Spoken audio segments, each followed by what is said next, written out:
Good afternoon. Welcome back to Max at Leeds Lately's Hot Takes LUFC style. The first one, as you may remember, was that Arrington's going to be our most important signing in the summer. Still yet to be decided. Started really well. Bit of a tough patch so far over the last few games. But my newest Leeds United hot take is that Piroe Joseph simply isn't good enough to be Leeds United's number 9. He's just not. He's had his chance at the start of the season. People were crying out towards the end of last season for him to be starting.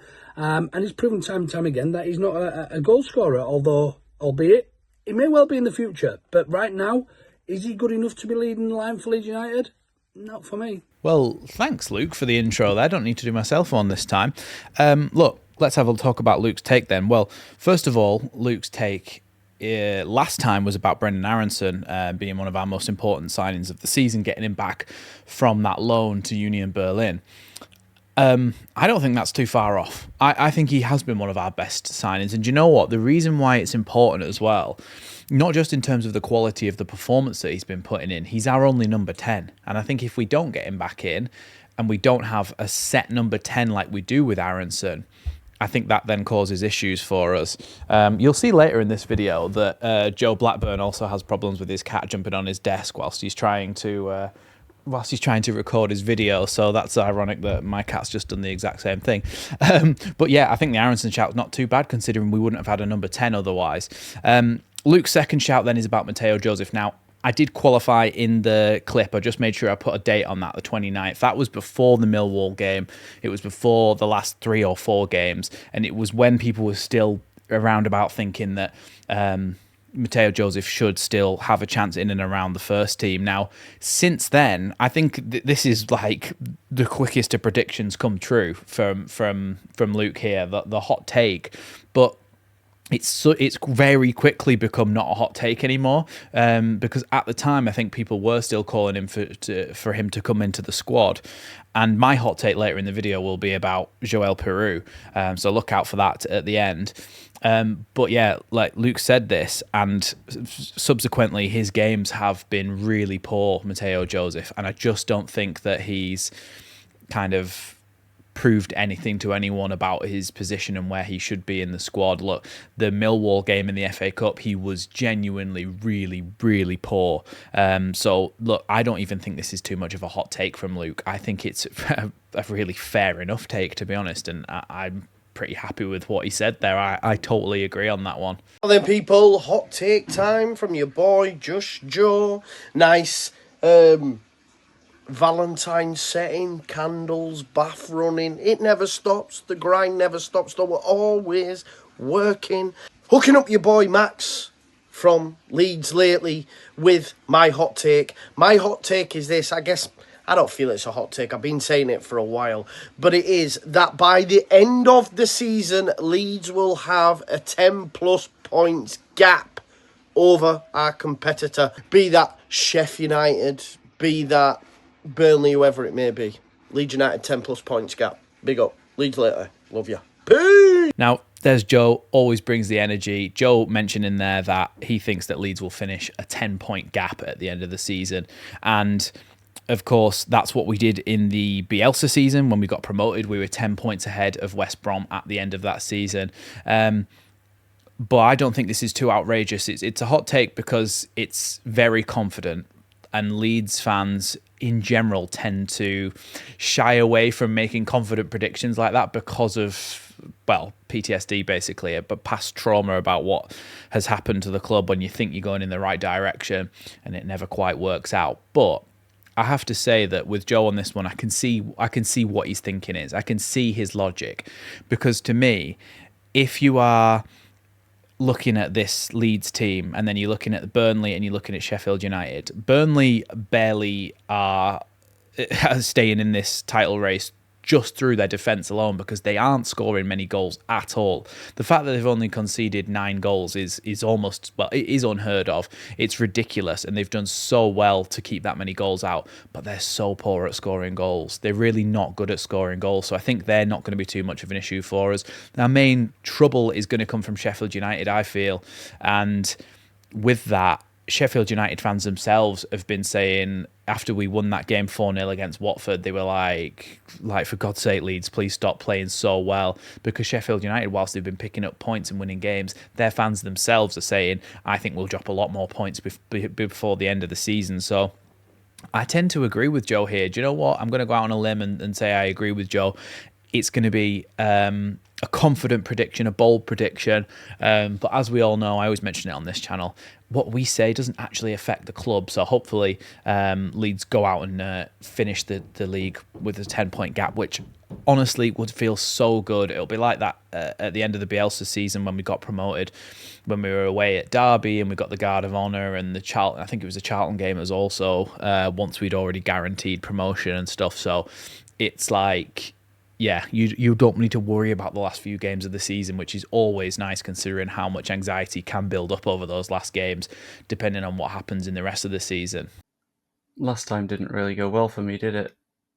The truth is, Pablo Hernandez is kind of overrated by Leeds United fans. Now, do I hold back this time, or go for like an actual unpopular opinion that I think is right? The second one. In this case, I believe, and I'm going to phrase this very carefully, that Leeds United would still benefit significantly by still having Victor Orta employed in one specific role. This is the big caveat, one specific role. I believe if Victor Orta still had worked for Leeds United in specifically a head of youth recruitment role, we'd be doing really well right now. Think of the players that he signed. So you got examples like Willie Nonto, Pascal Strauch, Crescencio Somerville. He was really, really good at getting young players at absolute bargains. When he looked at older stuff, when he looked at Koch, Llorente, the entire season under Jesse Marsh, yeah, started screwing up. Except, hello Iris, for the youngest of players, like Willie Nonto. I think if Leeds United had Victor Orta right now, hired as part of the recruitment team, especially focusing on youth recruitment with a very strict budget so he couldn't bankrupt the club, then in 2 or 3 years we would be absolutely flying. And Iris agrees. And that's my take. There goes Joe's take, Joe Blackburn this time. And look, the first take about Pablo, he did get slaughtered for it. So when I asked him to do this video, he was a little bit like, really? Should I do that again? But you can see he doubled down, which is the most Joe thing ever. He's just like, do you know what? Let's just do it anyway. And I enjoyed the little piece of editing that he did there for me. I didn't do that. He did that for me. So that's great. I had a good chuckle when I watched that. But yeah, this hot take from Joe is about Victor Orta and in the role that he would be in if he was in the Championship.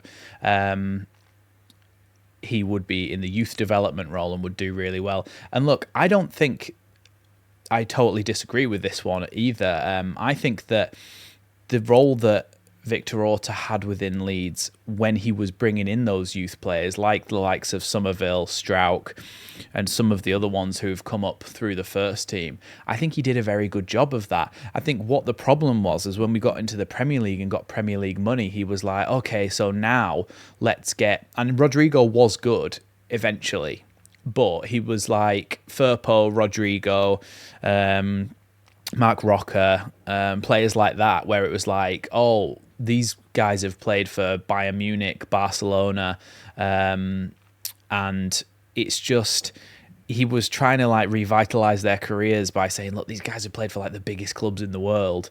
Let's now bring them to Leeds and kickstart their career. But doing that with that many players was a recipe for disaster, I think, because not all of them are going to work and not all of them did work. So I think when he got too much money, I also think there was a lot of criticism to be had over him when he was in the Championship before Bielsa, because his recruitment up to that point hadn't been very good. He was the guy responsible for going after Bielsa, so there's that tick in his box as well. And obviously, the fact that Luke from Orta Know Better on the first one had a podcast called Orta Know Better shows what Leeds fans' general consensus is about Victor Orta. But Joe's take, I don't think it's horrendous, because in that role, very specifically, like he said, if you put that caveat on it, you're pretty happy to then say, well, hold on a second, he can just do the youth development side of things, and we'd all pretty much be happy with that, I think, because that was when he was at his best, I thought, when he was unearthing talent, bringing it to Leeds, and maybe on a small scale doing a little bit like what he did for that kind of reclamation project thing, where people like Strauch coming from Ajax's academy and stuff saying, do you know what, maybe you're not going to make it there. Why don't you try it in the Championship and we'll see what happens? And now Strauch's become, of course, a vital member of our squad. So I think that's a fairly good take from Joe. Of course, with all these takes, let me know what you think down in the comments below. Now for my hot take. And this might be the hottest of them all because